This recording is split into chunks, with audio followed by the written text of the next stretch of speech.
Mes frères bien-aimés, je ne sais pas si vous aimez le mois de novembre. En tout cas, moi, j'en raffole, parce que c'est un mois fabuleux qui s'ouvre sur un grand feu d'artifice où tous les saints sont glorifiés comme un seul homme. Oui, ce mois de novembre, j'en suis épris. Et c'est pourquoi je le prends à bras le corps, ou plus exactement à bras l'âme, sans me laisser intimider par la tonalité de tristesse qu'il ne manque pas de distiller chaque année.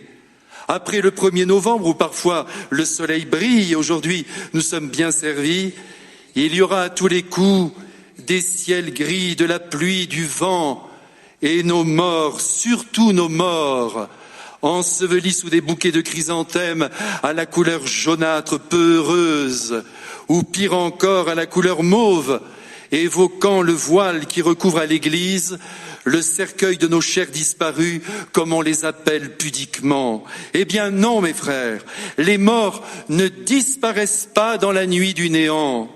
Bien au contraire, les yeux fermés, puis rapidement réouverts, ils apparaissent au grand jour de la clarté de Dieu, et ils reçoivent, et nous espérons que personne ne manque au rendez-vous, le baiser du Christ, autant dire l'accolade de l'amour absolu qui achève en cet instant, aujourd'hui, maintenant, de faire d'eux des saints.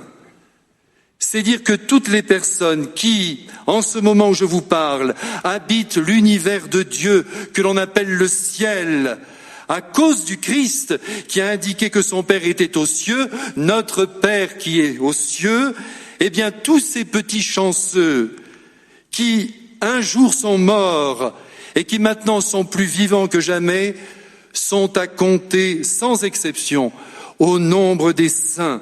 Et ce sont eux que nous célébrons ce matin, dans cette grande fête de la Toussaint, qui porte bien son nom, car ce nom Toussaint signifie évidemment tous les saints. Sans compter que si vous coupez ce mot en deux, il devient alors un cri de victoire et d'espérance extraordinaire. Tous saints, tous saints. Quel spectacle, mes frères, ce doit être au ciel, que cette foule innombrable que Saint Jean a entrevue dans une extase. Cette foule venue de tous les horizons ethniques, culturels ou sociaux, et qui se tient éternellement, donc actuellement, devant le Père Céleste et devant son Fils le Christ. Mes frères, contemplez avec moi ces hommes, ces femmes, ces enfants dont la diversité éclate de toutes parts. Une diversité qui sans doute ne les réunissait pas sur la terre. Les voici à présent tous unis, tous emballés par la gloire de Dieu et comme il convient, tous habillés de blanc. À bas le jaunâtre, à bas le mauve, à bas les chrysanthèmes, ce n'est plus le moment d'honorer des corps putrescibles. La vie éternelle est en chacun de ces êtres glorifiés. Elle brille de mille feux dans leurs âmes sauvées, purifiées, renouvelées, sanctifiées par la grâce du Christ. Cependant, mes frères, allons jusqu'au bout et soyons honnêtes. Cette joie éternelle, cet état de sainteté que connaissent aujourd'hui les hommes et les femmes qui sont dans la gloire de Dieu, pardonnez-moi de vous le dire sans préparation psychologique, eh bien cet état de sainteté, même si elle est un don de Dieu, ils l'ont payé cher.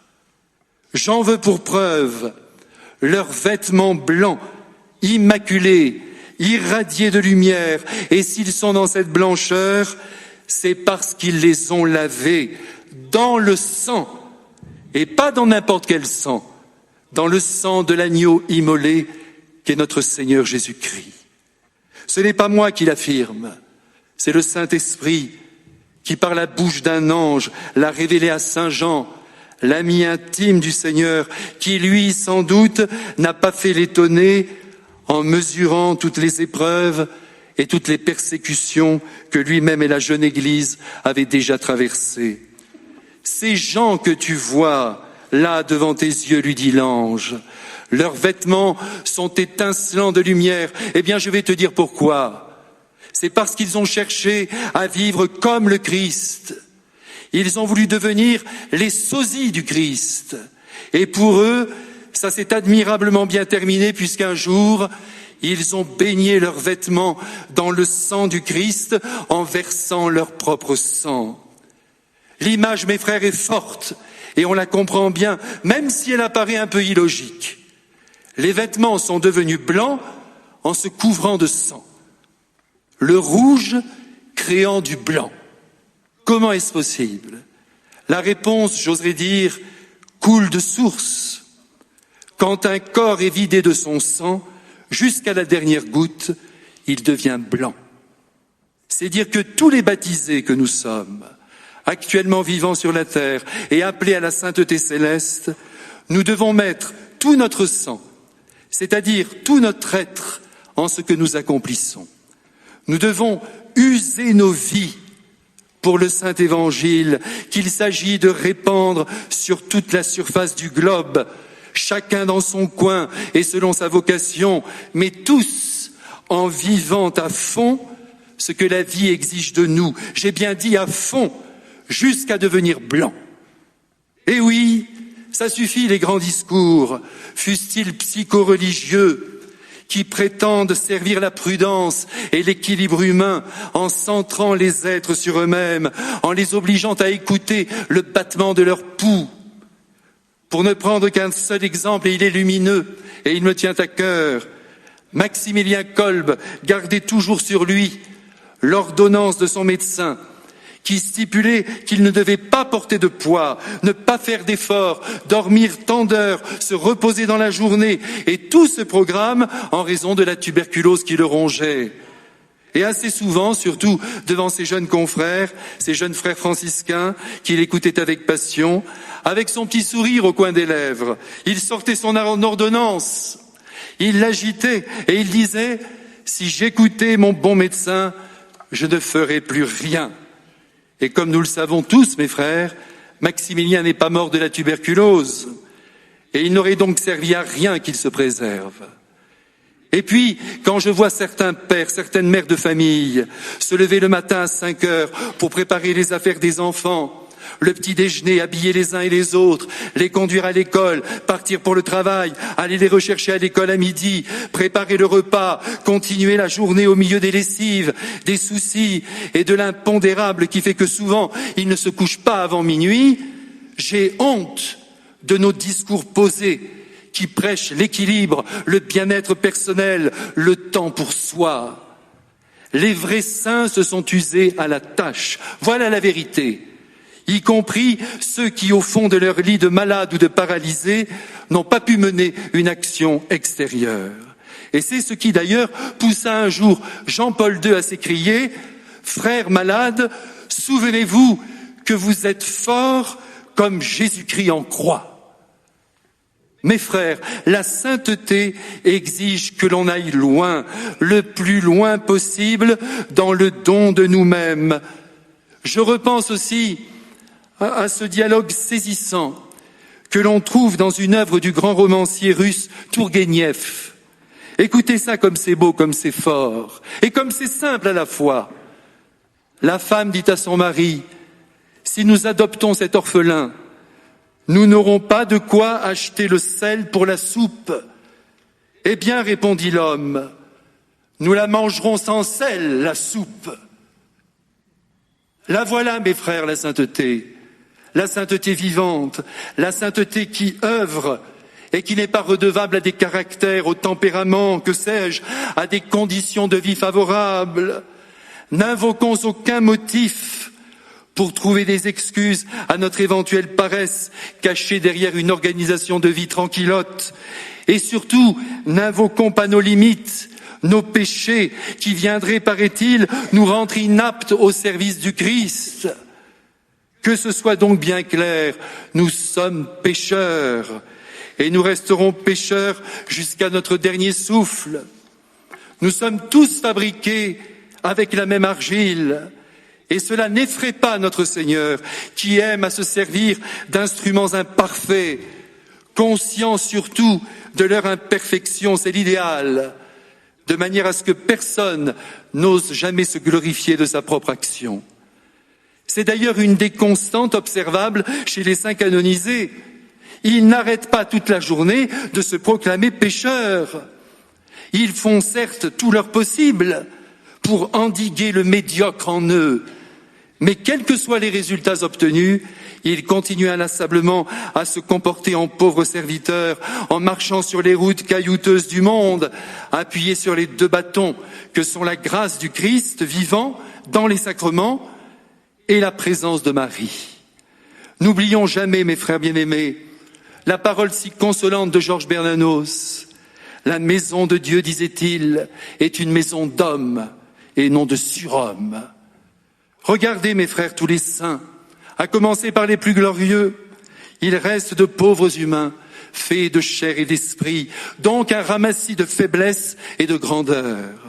Ils portent en eux un trésor de misère. La preuve, c'est qu'ils se sont confessés, et certains très régulièrement, tout simplement parce qu'ils en avaient besoin. Nous sommes donc tous ici constitués de la même pâte que les saints canonisés. Ils ont reçu le don de la vie, nous l'avons reçu nous aussi.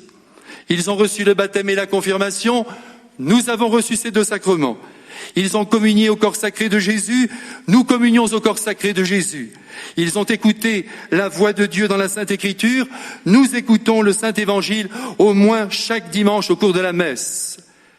Enfin, j'y reviens, ils ont usé leur force en coopérant avec la grâce de toute leur ardeur, de tous leurs efforts et de toute leur bonne volonté jusqu'à l'oubli total de soi pour vivre selon l'esprit de Jésus.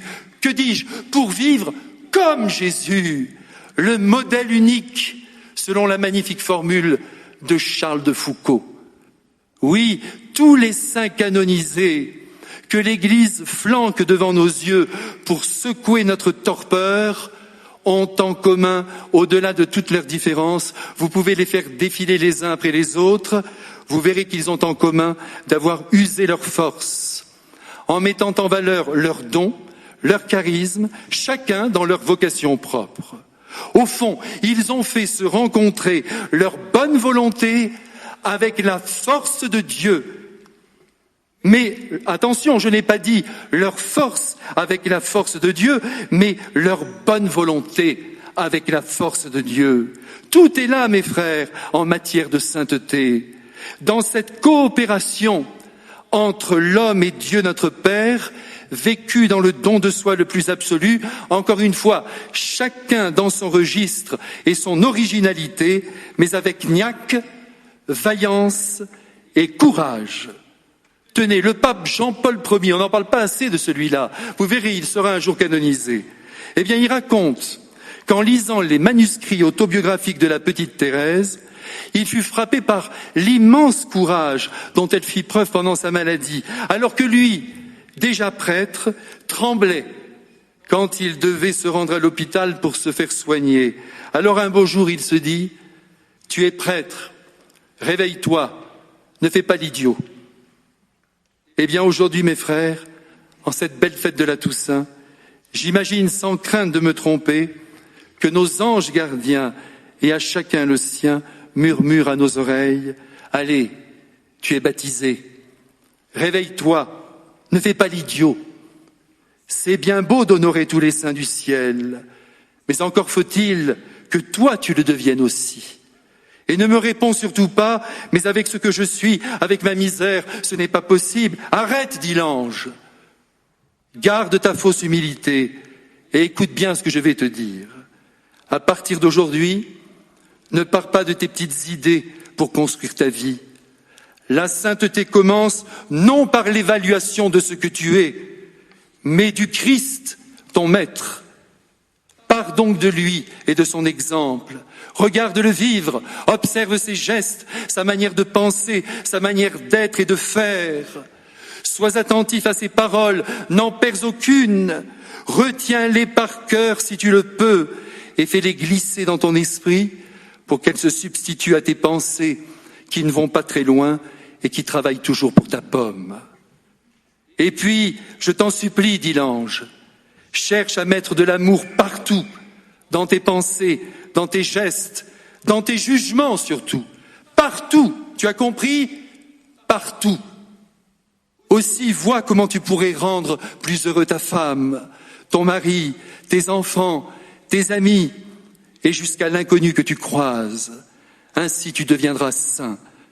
Regarde toujours dans les yeux, avec considération et un zeste de tendresse, les êtres à qui tu parles. Attendris-toi, sois patient avec tous. Préfère toujours les personnes à tes petites et grandes affaires, à ton petit plaisir, à ton ordinateur que tu déifies, à ton portable que tu ne quittes pas des yeux, à ton petit univers clos qui te replie sur toi-même et sur tes intérêts. Allez, continue l'ange, donne-toi sans compter, mors dans la vie, aime-la tant qu'elle bat en toi. Contemple la nature qui ne s'arrête jamais de se déployer et imite-la en ne restant jamais inactif. Admire aussi la création artistique qui, elle aussi, de 1000 façons, continue d'éveiller l'homme à plus grand que lui. Ouvre les yeux par pitié, ne dors pas plus qu'il ne faut et use tes forces en les mettant au service de l'amour, j'y reviens, puisque l'amour est l'idéal de Dieu et des saints. Et toujours, tords le cou à l'orgueil dès qu'il pointe son nez d'arrogance. Tâche de te considérer inférieur à celui que tu rencontres, le plus humble des hommes et le plus grand de tous les saints. N'oublie pas cette vérité. Essaie aussi de ne jamais te plaindre. Délivre-toi du souci de toi-même. Lutte avec détermination contre toutes les formes de pessimisme qui pourraient t'envahir. Et si ton caractère est ombrageux, ajoute un peu de soleil à ta mauvaise tête et oblige-toi à sourire davantage. Et là encore, ne me dis pas que c'est impossible, car je te répondrai alors avec Jean Cocteau, à l'impossible, nous sommes tous tenus. Et puis, dis ce que tu penses. Mets-toi en colère s'il le faut, quand le bien est en danger. Ne fais pas l'anguille, prends position, parle franc, et ne perds jamais de vue cette parole du cardinal Danielou, un saint planqué n'est pas un vrai saint. Crois-moi, si tu vis dans cette lumière, poursuit le petit ange, tu feras un bien fou autour de toi. Et tu seras même auréolé d'amis, car la sainteté est magnétique. Ah oui, j'allais oublier, dit l'ange, parce que c'est évident pour moi. Prie, fais silence, appelle la grâce de Jésus sur toi, vis près de lui, en sa présence, et confie à la très sainte Vierge Marie, notre reine, les rênes de ta vie. Elle te conduira à tous les coups jusqu'à la plus haute sainteté, jusqu'au jour où je te verrai arriver au ciel, blanc comme un linge, usé jusqu'à la moelle, signe d'une vie réussie. Bon, je te laisse, dit l'ange, je t'ai assez parlé. Au ciel, le repas est servi, le Christ et la Vierge vont arriver. Je ne veux pas manquer leur entrée, la fête de tous les saints va commencer. Je te rejoindrai plus tard, mais en attendant, si cela te chante, aime le mois de novembre, avec ses ciels gris, sa pluie, son vent. C'est parfait car tous les mois sont beaux, mais n'oublie pas tout de même que les chrysanthèmes ne sont plus chez nous de saison, car là-haut, la mort n'existe pas, la vie triomphe, le bonheur est sans fin, le printemps est éternel, et la sainteté jubile, c'est le jour pour le dire. Bonne fête à tous les habitants du ciel.